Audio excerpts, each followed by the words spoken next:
tomber du ciel, Akwea, tomber du ciel. Alex Ntima Kobosa Nate, Moro Tezoya, il faut qu'on explique mon qu'il est en catastrophe. Surprise quand ça l'aise. En tout cas. Surprise quand on a beaucoup dévoilé. Merci beaucoup. Les amis de Alex Ntima Bautalayo va soutenir Ngamakasi.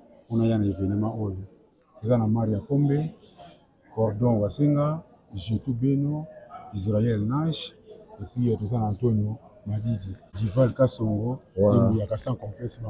Okay. En tout cas, merci beaucoup les amis d'Alex Ntima.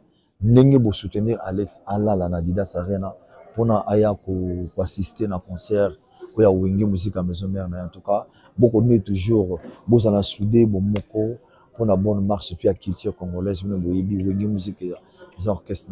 Vraiment, la surprise est allée. Mais Morote, on a ce qu'on a fait.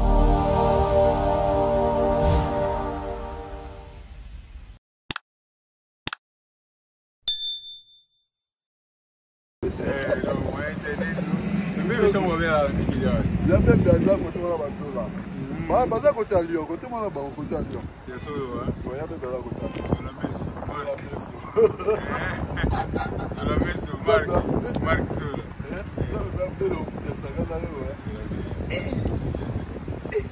Ouais, dernier dit tout ça là,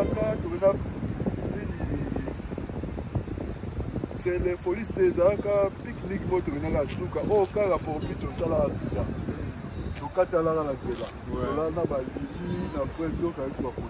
Dans un dessus, un moment en rouge. Ah, Moutoulanga. Quand tu as un moment dans la vie,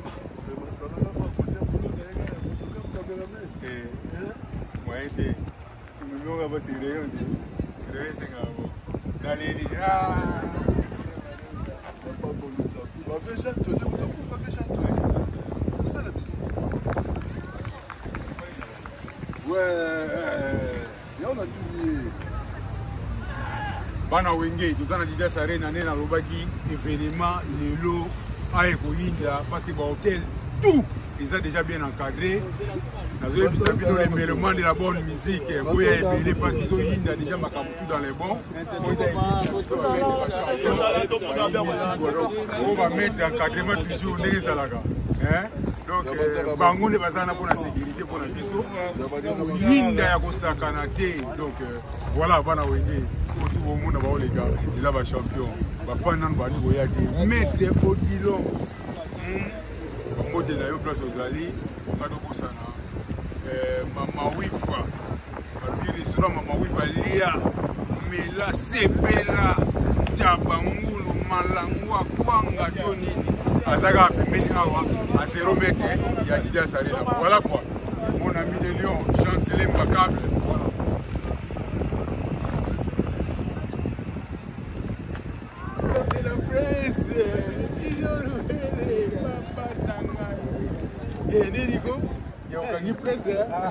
Okangi presse na ba question pertinente da wana okangi presse okangi presse ya so kadi sabi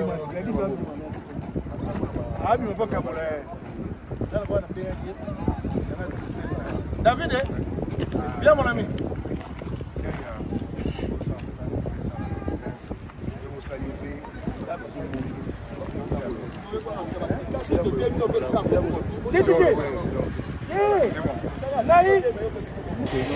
Bana Wenge na olobate parce que boye bien déjà alingane olobate mais ngaso na kutia ni ga fa olobate mo muke po na sepela yo lobela biso bien sûr ouais na batu yo lobaka déjà c'est bon bien sûr mais sepela na bana Wenge mbote vraiment ozali ba bazana na France ba bazali banda France tous à ensemble les cœurs et les laisser donc proclamer victoire après événement.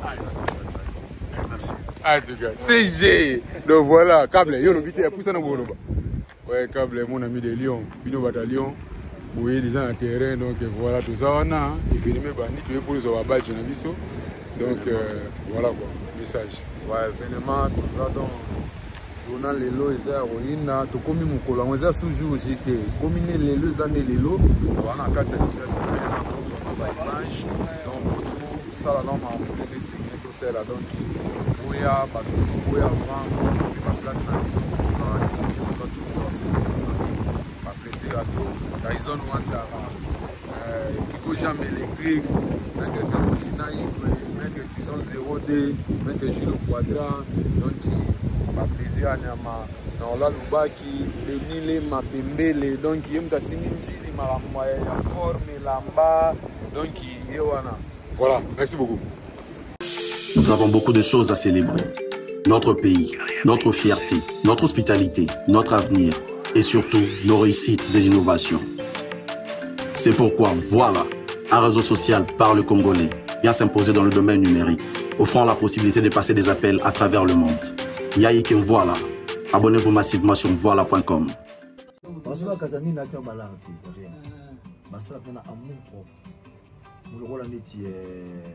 Tombé du ciel. Tombé du ciel, on a coutu bon, c'est-à-dire Allah la grande maison, la maison, mais les années. Alex Ntima, 15 années, 15 ans. On a présenté Bruno Lubic. Ah, bon mon propre. Bon mon propre. Tombé Au moni, bon, dans la maison de changement, on a qui monte les gens. Bon, on va 1 million dans 2 jours.